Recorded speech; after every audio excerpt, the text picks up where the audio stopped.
Hello guys, कैसे हैं आप सभी लोग। आप सभी का स्वागत करता हूं फिर से अपने चैनल पर। गाइस, आज हम इस वीडियो में आपके लिए 15 प्लस एमसीक्यू क्वेश्चंस लेकर आए हैं जो आपके हिंदू मैरिज एक्ट पर होने वाले हैं। तो आप सभी कैंडिडेट से मैं ये रिक्वेस्ट करता हूं कि वीडियो को एंड तक ज़रूर देखिएगा। तो गाइस, स्टार्ट करते हैं। सबसे पहला क्वेश्चन क्या है कि who is cover under the Hindu marriage act 1955। तो वो इन सभी पॉइंट्स को कवर करता है, हिंदू, बुद्धिस्ट और सिख्स को। यानी हिंदू विवाह अधिनियम 1955 हिंदू, बौद्ध, सिख और जैन पर लागू होता है। बात करते हैं अगले क्वेश्चन के बारे में कि मिनिमम एज क्या है ब्राइड की, वो है 18 ईयर। बात करते हैं अगले क्वेश्चन की, और जो ग्रूम है उसकी एज क्या है, यानी कि जो दूल्हा है उसकी एज क्या है। अगर हिंदू मैरिज एक्ट की बात करें मैरिज करने के लिए, वो है 21 ईयर्स ऑफ एज। बात करें अगले क्वेश्चन के बारे में कि कौन सी सेक्शन जो है हिंदू मैरिज एक्ट की डील करती है मैरिज के रजिस्ट्रेशन से रिलेटेड, वो है हमारी सेक्शन नंबर 7। हिंदू विवाह अधिनियम 1955 की धारा 7 विवाह के पंजीकरण यानी रजिस्ट्रेशन से संबंधित है। बात करते हैं अगले क्वेश्चन के बारे में। Under the Hindu marriage act 1955 what is the ground for seeking A divorce. तो ये सभी ही ग्राउंड है, अडल्ट्री है, क्रुएलिटी है और डिजर्शन है। यानी कि कोई भी हिंदू साथी विवाह विच्छेदन के लिए व्यभिचार, क्रूरता और त्याग जैसे अपराधों पर आधारों पर आवेदन कर सकता है। किसके लिए? तलाक के लिए। बात करें अगले क्वेश्चन के बारे में, which of the following is a valid condition for a marriage to be solemnize under the Hindu marriage act. The bride and groom must not be relate within certain degree of prohibition relationship is the correct answer. Hindi explanation क्या कहती है? हिंदू विवाह अधिनियम के तहत दुल्हन और दूल्हा एक दूसरे के निषेध रिश्ते में निर्धारित डिग्री से संबंधित नहीं होने चाहिए। तो ये थी हमारी कंडीशन। बात करते हैं अगले क्वेश्चन के बारे में, what is the minimum age of a male to marry under the Hindu marriage act 21 years. अभी हमने इसी पर एक डिस्कशन क्वेश्चन ऊपर भी किया था। Can a Hindu marriage be solemnise without the presence of a priest? Yes, बिना प्रीस्ट के भी हो सकती है। हिंदू विवाह अधिनियम के तहत यदि अन्य शर्तें पूरी होती है तो बिना किसी पुजारी के भी हिंदू विवाह संपन्न किया जा सकता है।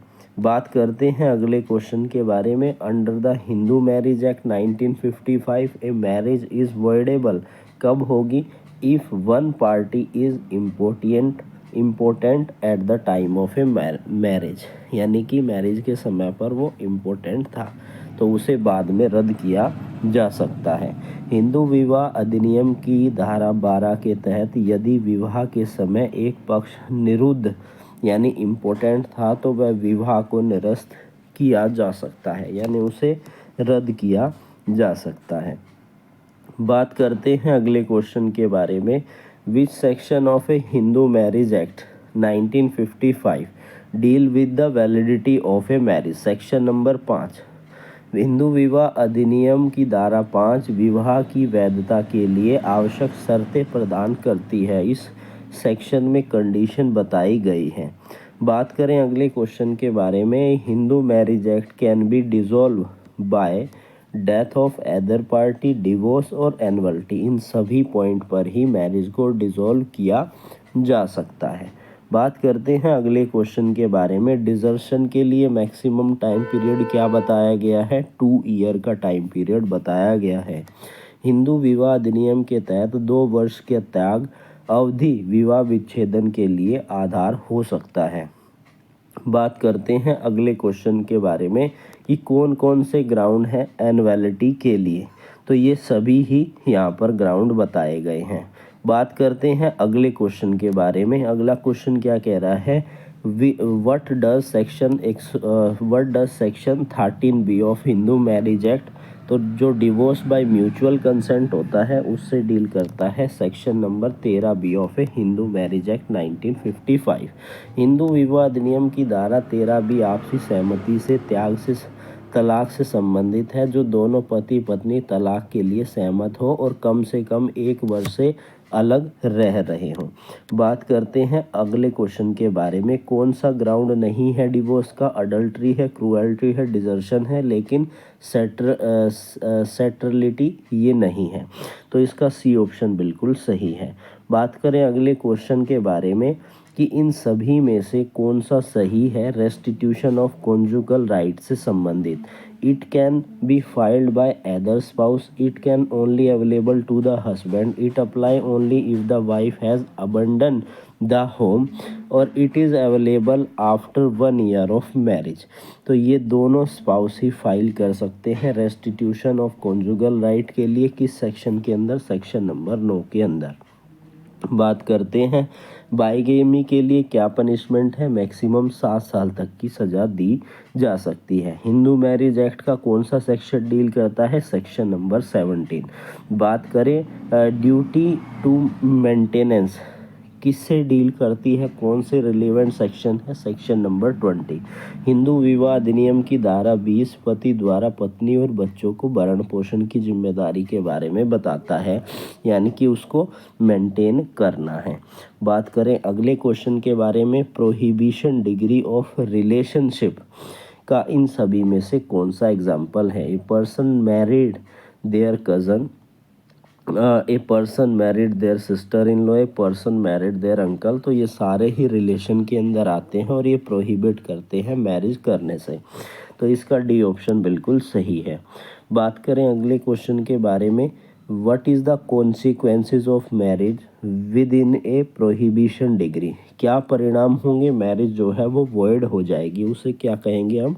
शून्य कहेंगे अगर इस तरीके से शादी होती है। बात करें अगले क्वेश्चन के बारे में। Which of the following section of Hindu marriage act 1955 provide the ground of divorce? Section number 13 आप सभी को पता है। क्रूएलिटी, अडल्ट्री, डिजर्शन, ये सारे ग्राउंड वहाँ पर दिए गए हैं। बात करें अगले क्वेश्चन के बारे में। What is the provision of maintenance of wife under the Hindu marriage act? Wife can claim maintenance only during the pendency of divorce, wife can claim maintenance after the degree of divorce, wife cannot claim maintenance under any circumstance, और D है ए और B. तो D option इसका बिल्कुल सही है। बात करें अगले क्वेश्चन के बारे में। In case of a Hindu marriage act who is entitled to file a petition for judicial separation? दोनों हस्बैंड और वाइफ दोनों ही फाइल कर सकते हैं। एनुअलिटी ऑफ मैरिज से रिलेटेड किस सेक्शन में बात की गई है? सेक्शन नंबर 12 के अंदर, यानी कि मैरिज को रद्द करना। बात करें अगले क्वेश्चन के बारे में।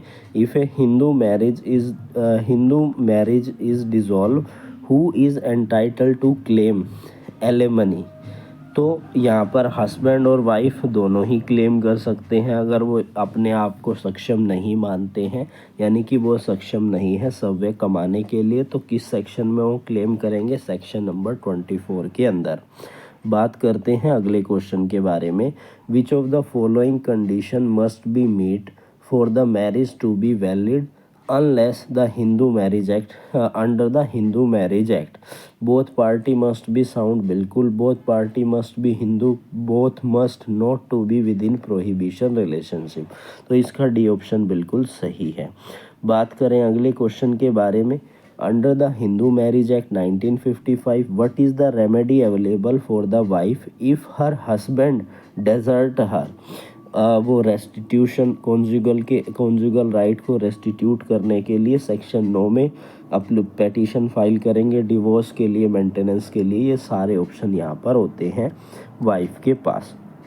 बात करें अगले क्वेश्चन के बारे में। In which of the following case can a marriage be annulled under the Hindu marriage act? One of the spouse was already married, one spouse was important at the time of marriage was performed without consent। तो इसका D option बिल्कुल सही है।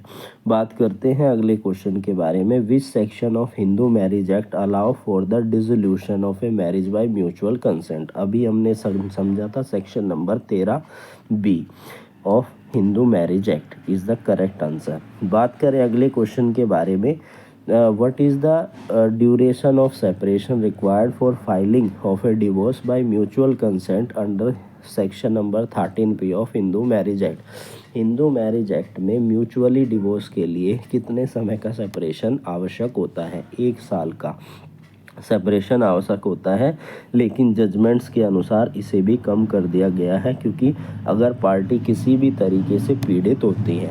Under the Hindu marriage act 1955, if a marriage is solemnized without the required legal condition, the marriage will be क्या होगी? Void, valid और voidable. Void होएगी क्योंकि उसने कंडीशन पूरी नहीं की है। अगला क्वेश्चन है, which of the following is not a ground for a declaring a marriage voidable under the Hindu marriage act? कौन सा ग्राउंड नहीं है?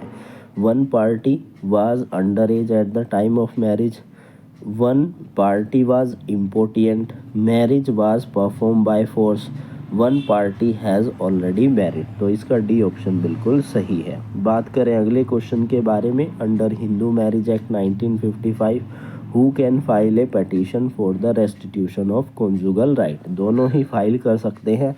अगर एक व्यक्ति बिना बताए अपने आप को अपने स्पाउस से अलग कर रहा है तो दूसरा जो स्पाउस है वो रेस्टिट्यूशन ऑफ कॉन्जुगल राइट के लिए सेक्शन 9 में पटिशन फाइल करेगा। अगला क्वेश्चन क्या है, which of the following statement is true about a marriage solemnise under the Hindu marriage act 1955?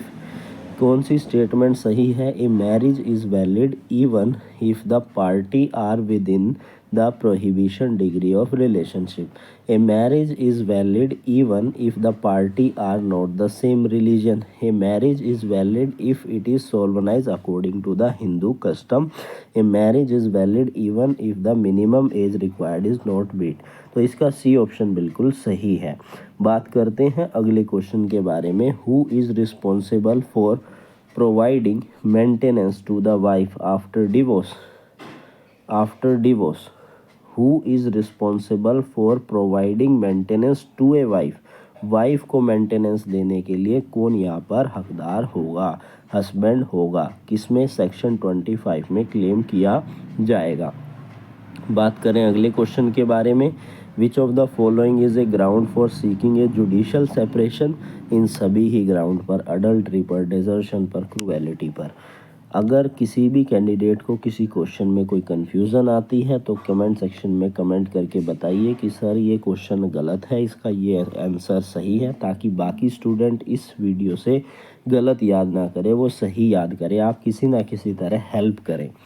Which of the following is a true about the validity of a marriage performed under the Hindu marriage act? It can be declared void only by the court. It can be declared void by the family. It is automatically voidable after 1 year. It is valid unless challenged by the one of the party। तो इसका जो D option है वो बिल्कुल सही है। बात करते हैं अगले क्वेश्चन के बारे में, अपील से रिलेटेड कौन सी सेक्शन है? अगर डिवोर्स की डिग्री पास होती है तो सेक्शन नंबर 28 हमारा हिंदू मैरिज एक्ट का इससे डील करता है। बात करते हैं जुडिशियल सेपरेशन के कौन कौन से ग्राउंड है? ये सभी है। अडल्ट्री है, कन्वर्जन टू अनदर रिलीजन है और मेंटल इलनेस है। बात करते हैं अगले क्वेश्चन के बारे में, minimum age of a male person कितनी है? 21 ईयर और फीमेल की कितनी है? 18 ईयर।